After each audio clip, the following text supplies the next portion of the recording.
যে একটি অর্ধনগ্ন video Swapna Khandakar viral করছে, যেটা নিয়ে আসলে আমার অভিযোগ এবং সাইবার ক্রাইমে মামলা করছি আমি। তো উনি যে ভিডিওটি ভাইরাল করছে, উনি আমাকে ব্ল্যাকমেল করে যে ভিডিওটি ভাইরাল করছে, এটা নিয়ে আমি সাইবার ট্রাইব্যুনালে মামলা করছি এবং সেই মামলার আদালত থেকে দেওয়া হয়েছে, এফআইআর দেওয়া হয়েছে, ওটা ৩ নং পুলিশ ফাঁড়িতে দেওয়া আছে। কিন্তু এখনও প্রশাসন আসামি গ্রেফতার করতেছে না। আমি জানি না প্রশাসন কেন আসামি গ্রেফতার করতেছে না, প্রশাসন চুপ কেন। আজকে 3 দিন 72 ঘন্টা হয়ে গেছে, প্রশাসন এখন পর্যন্ত চুপ আছে। আসলে প্রশাসন কার শস্ত্রছায়ায় চুপ আছে ওইটা আমি জানি না, কিন্তু এখন প্রশাসনের কাছে দাবি, আমরা তো সর্বোচ্চ আশা ভরসা রাখি প্রশাসনের উপর। এখন সেই প্রশাসনেই দুজি আসামি না ধরে, আমি দেখলাম যে আমার মামলার আসামি 1 নং আসামি তাইকা দইরা সকল আসামি ফেসবুকে অ্যাক্টিভ আছে। 1 নং আসামি স্ট্যাটাস দিয়েছে ইতিমধ্যে যে উনি সাংবাদিক সম্মেলন করবে, এই সেই আমাকে থ্রেট কইরা, যেন আসামি যদি ফেসবুকে অ্যাক্টিভ থাকে এবং বাদীকে থ্রেট কইরা ফেসবুকে স্ট্যাটাস দিচ্ছে, সেখানেও প্রশাসন চুপ আছে। আমি ইতিমধ্যে যতটুকু জানতে পারছি যে প্রশাসন নাকি আসামি খুঁজে পাচ্ছে না, কিন্তু আসামি তো ওপেন ফেসবুকে থ্রেড দিয়ে পোস্ট করতেছে। প্রশাসন তো কারো কাছে জিম্মি না। এক ভিডিওটি কত মিনিট ছিল ওটা ছাড়া হয়েছে, ভাইরাল করা হয়েছে, বাট ওই ভিডিওটি আজকে থেকে আর বিগত 2 বছর আগের, আমি আগের ইন্টারভিউতে ফেসবুকে আপনাদেরকে জানিয়েছি, ভিডিওটি আরও 2 বছর আগের। উনি ব্ল্যাকমেল করে একটা ভিডিও করে রাখে এবং ওইটা 2 বছর পরে আইসা ভাইরাল করে। সেখানে উনার পেশায় এটা মানুষদেরকে নিয়ে, স্বপ্না খন্দকার যুব মহিলা লীগের সাবেক নেত্রী, ওনার পেশাই হচ্ছে এটা। উনি বিভিন্ন নেতা বলেন, বিভিন্ন শ্রেণীর লোকদেরকে বাসায় নিয়ে আসে, মেয়েদেরকে দিয়ে তাদেরকে ব্ল্যাকমেল করা। কিন্তু আমি তার ব্ল্যাকমেলের শিকার ছিলাম, আমি তার প্রতারণার শিকার। সে আমাকে ব্ল্যাকমেল করে ভিডিও করছে। এখানে তো এখন ওই ভিডিওটি যখন করা হয়েছে তখন তো আমি আপনাদেরকে বলছি যে আওয়ামী লীগের কাজীবাবু, ওনার বিশেষ বডিগার্ড, উনিও ছিলেন, ওনার হাজব্যান্ডও ছিলেন, ওনার ড্রাইভারও ছিলেন। তো ওইখানে আমি একা স্বপ্না খন্দকার। তো আমি তো আগেই আপনারা বলছি যে কাজীবাবু আমাকে মারধর করে, স্বপ্না খন্দকার সহ জোরপূর্বক আমার গায়ের জামা খোলা হয়েছে। তো সেখানে ভিডিওটি যদি আপনারা ভালোভাবে করে দেখেন, যে ভিডিওতে দেখবেন 3য় ব্যক্তির উপস্থিতি আছে রুমের ভিতরে। অ্যাকচুয়ালি যদি কেউ স্বেচ্ছায় সেক্সুয়ালি রিলেশন করে কিংবা স্বেচ্ছায় কারোর সাথে অন্তরঙ্গ সম্পর্কে যায়, সেখানে 3য় ব্যক্তি অবশ্যই থাকবে না, 3য় ব্যক্তিকে অবশ্যই নিবে না। আমাকে বাধ্য করা হয়েছে মারপিট করে, কাজীবাবু, তার গাড়ির ড্রাইভার, স্বপ্না খন্দকার নিজেও আমাকে বাধ্য করা হয়েছিল এই ভিডিওটা করার জন্য, এবং তারা এগুলো রেকর্ড করে রাখছে। তার ভিতরে অনেক সময় ব্ল্যাকমেল করে, আমার কাছ থেকে অনেক টাকাও নিছে। বিষয়টা নিয়ে রাজনৈতিক প্রতিহিংসা বলতে, যখন ভিডিওটা ভাইরাল করার আগ পর্যন্ত তো আমি জানাই রাখছি, আমার জেলা নেত্রীরে, আহ্বায়ককে জানাই রাখছিলাম। ভাইরাল করার আগ পর্যন্ত আত্মসম্মানের ভয়ে আমি কাউকে কিছু বলি নাই, এবং আমার মতো অনেক মেয়েই স্বপ্না খন্দকারের বিরুদ্ধে যাবে না। এখন আমি আসতে বাধ্য হয়েছি, কারণ আমার সব শেষ, ওনারা ভিডিও ভাইরাল করে দিছে। তারপরে আমি সমাজের চোখে ছোটো হয়েছি, আমার ফ্যামিলিতে ছোটো হয়েছি, মানে উনি তো মুখ দেখানির কোনো রাস্তা আমার রাখে নাই। সেক্ষেত্রে এখন আমি বাধ্য হয়েছি ফেজে আসতে, মামলা করতে। মামলা হওয়ার পরেও এখন প্রশাসনের উপর নির্ভর করতেছে। এখন ঘটনা যেটা দাঁড়াইছে, যে দেখলাম আসামিগণ ঠিকই অ্যাক্টিভ আছে, কিন্তু উনি হচ্ছে সবার প্রথম ফেসবুকে আমার ওই ভিডিওর একটা স্ক্রিনশট পোস্ট করে, ওনার মাধ্যমেই, স্বপ্না খন্দকার ওনার মাধ্যমেই সর্বপ্রথম স্ক্রিনশটটা পোস্ট করে, যে সামাজিক যোগাযোগ মাধ্যমে ভাইরাল করে। সেজন্য আর কি উনি আসছিল ময়মনসিংহে। ভিডিওটা পোস্ট করার পরে আমি ওনাকে কথা বলতে চাইছিলাম ফোনে, উনি কথা বলতে রাজি হন নাই।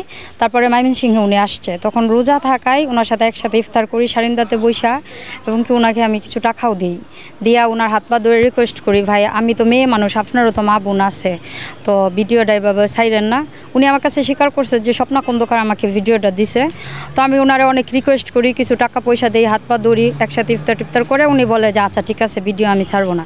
কিন্তু উনি আমার এখান থেকে যায় পরের দিন আবার এই ভিডিও নিজের আইডি থেকে ছাইড়া দেয়। এটা হচ্ছে দিগারকান্দা, শান্তিনগর, স্বপ্না খন্দকারের বাসা রানাভিলা। হ্যাঁ, স্বপ্না খন্দকারের নিজের বাসা রানাভিলার একতলাতে। আমার বিষয়টা আমি সম্পূর্ণ ব্ল্যাকমেলের শিকার এবং আমি বলবো যে সাবেক নেত্রী স্বপ্না খন্দকার ওনার পেশাই হচ্ছে এটা। আমার ওনার সাথে পরিচয় এবং ওনার সাথে রাজনীতি, ওনার নেতৃত্বে রাজনীতি করে আইসা যে কতদিন ওনার সাথে আমি ছিলাম, উনি তো প্রথমেই আমাকে ব্ল্যাকমেল করে রাখছে। ব্ল্যাকমেল করার পরেও আমি যতদিন বাধ্য হয়ে ওনার সাথে ছিলাম, আমি অনেককেই আসা যাওয়া করতে দেখছি ওনার বাসায়, যদিও নাম বলা ঠিক হবে না। আমি তো স্বপ্না খন্দকারের মতো এত বড় লেভেলের হাই লেভেলের নেত্রী না এবং কি আমার এত পাওয়ারও নাই। তা আমি প্রশাসনের উপরেই নির্ভরশীল সর্বোপরি মিলে। তো উনি তো আমাকে নিয়ে গেছিলো দাওয়াতের কথা বইলা, এবং দাওয়াত খাওয়ার পরে উনি ওনার অন্য বাসায় যেতে বলছে, অন্য বাসায় দিগারখান্দা শান্তিনগরের বাসায় যেতে বলে। ওই বাসায় যাওয়ার পরে বললো যে একজন মেহমান আসছে, সামনে থেকে নিয়ে আসো, যেগুলো আমি বিগততে বলছি আপনাদেরকে। তো ওইখানে আসার পরে আমি ওই মেহমানেরও উনি ব্ল্যাকমেল করে, উনি বিকাশের মাধ্যমে বিভিন্ন নাম্বার থেকে অনেকগুলো টাকা পয়সা দিছে। ইতিমধ্যে যতটুকু শুনতে পারছি যে উনি ওনাকে একটা মামলা করছে। আমি হ্যাঁ, তার নাম আমি জানি না, তবে আমি সাংবাদিকের মাধ্যমে ওনার সাথে আমার কথা হয়েছিল। উনি সাংবাদিকের মাধ্যমে নাম্বার নিয়ে উনি আমাকে ফোন দিছিল। তারপরে আমি যতটুকু শুনতে পারছি, আমার এখানে ভয়েস রেকর্ড আছে আমার কাছে ওনার, যে উনি ওনাকে মামলা টামলা করছে। তো মামলা তো অবশ্যই যে করছে তাদের নামে মামলা করবে, ঘটনা যে ঘটাইছে। যে আপনাকে তো আমি আগেই বলছি যে উনি হচ্ছে আমাকে বলছে মেহমানের রুমে নাস্তা দিয়ে আসার জন্য। তখন আমি মেহমানের রুমের নাস্তা নিয়ে গেছি, উনি দরজা খুলা দেয়, ওইখানে আরও 3 জন প্রবেশ করে, যেখানে ছিল কাজীবাবু, তারপরে ওনার গাড়ির ড্রাইভার হীরা, ওনার হাজব্যান্ড মশিউর রহমান রানা। ওনারা আসছে রুমের ভিতরে, তখন স্বপ্না খন্দকার এবং কাজীবাবু আমাকে মারধর করছে এবং ওই মেহমান ব্যক্তিটিকেও মারধর করছে অনেক। স্বপ্না খন্দকার নিজে টাইনা জোর কইরা জামা খুলছে, আপনি ভিডিওটিতে ফলো করলে দেখবেন ওইখানে আমার জামাই খোলা। তো স্বপ্না খন্দকার নিজে জোর কইরা জামা খুলছে এবং আমাকে বাধ্য করছে এই ভিডিওতে যা আছে তা করার জন্য।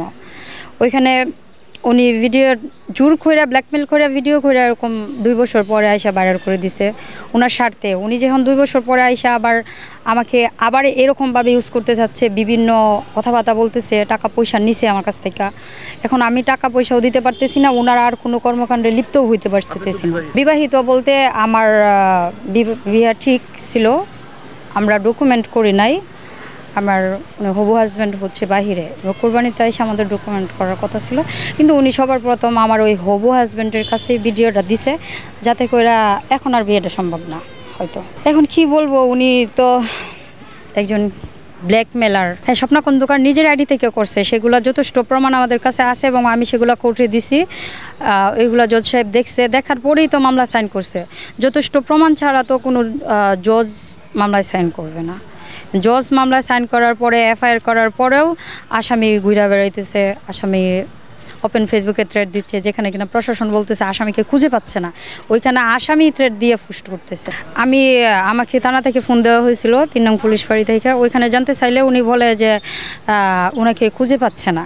কিন্তু ইতিমধ্যেই আমি দেখলাম যে সাবেক নেত্রী স্বপ্না খন্দকার, যিনি মামলার 1 নম্বর আসামি, এবং অন্য আসামিরাও ফেসবুকে পোস্ট করতেছে যে ওনারা সাংবাদিক সম্মেলন করবে, সেই বিভিন্ন থ্রেড মূলক পোস্ট করতেছে। এরকম অনেক নারী আছে যারা স্বপ্না খন্দকারের প্রতারণার শিকার, কিন্তু কেউ আত্মসম্মানের ভয়ে মুখ খুলে না এবং মুখ খুলবেও না। আমি নিজেও মুখ খুলি নাই 2 বছর, এখন আমি বাধ্য হয়েছি, কারণ আমাকে পচায় দেওয়া হয়েছে এই সমাজে একদম লাস্ট পর্যায়ে, যেখানে আর আমার আত্মসম্মান সব কিছু তো নষ্ট হয়ে গেছে। উপজেলা বলতে সকল নারী নেত্রী আমার সাংবাদিক সম্মেলনে অনেকেই ছিল, অনেকেই এটার সঠিক শাস্তি দাবি করতেছে, তদন্তের উপর ভিত্তি করে সঠিক শাস্তি দাবি করতেছে। দিন শেষে আমরা সবাই নারী, একজন নারীর সম্মান মানে সকল নারীর সম্মান।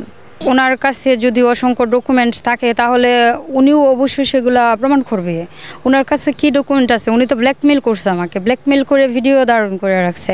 এখন এইগুলা যদি উনি প্রমাণ হিসেবে করে, ওটা আইন দেখুক, কোর্ট দেখুক, ওনাকে গ্রেফতার করা হোক। আপনারা প্রশাসনকে প্রশ্ন করেন, প্রশাসন কার শস্ত্রছায়ায় চুপ করে আছে? কেন চুপ করে আছে প্রশাসন? যেখানে আসামি অনলাইনে অ্যাক্টিভ আছে সেখানে প্রশাসন কেন তাদের নাম্বার ট্যাগ করে তাদেরকে অ্যারেস্ট করতেছে না? এটা মান সম্মানের বিষয় হয়ে দাঁড়াইছে, এটা এখন আর গ্রুপের না, একজন নারীর ইজ্জতের বিষয় হয়ে দাঁড়াইছে। এখন যে আমি কোন গ্রুপে আছি, দলীয় সাপোর্ট বলতে আমি ডাইরেক্ট প্রশাসনের আশ্রয় নিছি, আমি মামলা করছি। এখানে ভিডিওটা সবাই দেখছে, এটা নিয়ে আমি কারোর কাছে যে মুখ খুলবো যে ভিডিওটা আপনারা দেখছেন খুব খারাপ একটা বাজে একটা অবস্থা, এখানে কারোর কাছে যায় যে আমি সাহেব আমার নিজেরই তো লজ্জা হয়, সেক্ষেত্রে ডিরেক্ট আমি প্রশাসনের আশ্রয় গ্রহণ করলাম। এটা হচ্ছে অবশ্যই আমি আসামিগণের এবং আমার সাথে যে অন্যায়টা করা হয়েছে তাদের অবশ্যই দৃষ্টান্তমূলক শাস্তি দাবি করব। তাদের এটার বিচার হোক, এটার সঠিক তদন্তের উপর বিচার হোক। এবং আমি তো অবশ্যই প্রমাণ দিছি, আর দিছি বিদায়ী মামলাতে সাইন হয়েছে। আসলে রাজনীতি করতে গেলে কোথাও কাপড় খুলতে হয় না, এটা কোথাও লেখা নাই। আমার মতো 5টা মেয়ে 10টা মেয়ে রাজনীতি করতেছে সুন্দরভাবে, শরীরে কাপড় দিয়েই রাজনীতি করতেছে। রাজনীতি করতে হলে যে কাপড় খুইলা রাজনীতি করতে হবে এরকম তো কিছু নাই। রাজনীতিতে তো কোথাও বলা নাই কাপড় খুলতে হবে। ওটা উনি ভালো জানে যে উনি কার সাথে রাজনীতি করলে কাপড় খুলতে হয়, কোথায় রাজনীতি করলে কাপড় খুলতে হয়। আমার আসলে ওরকম কোনো পরিস্থিতির শিকার আমি হই নাই যে কাপড় খুইলা রাজনীতি করতে হবে। আমাকে যে পরিস্থিতির শিকার করা হয়েছে ওটা উনি নিজে ব্ল্যাকমেল করে কাপড় খুলছে।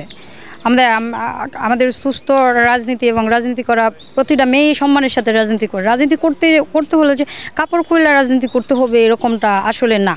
রাজনীতি তো অনেকেই করে। রানী ইসলাম।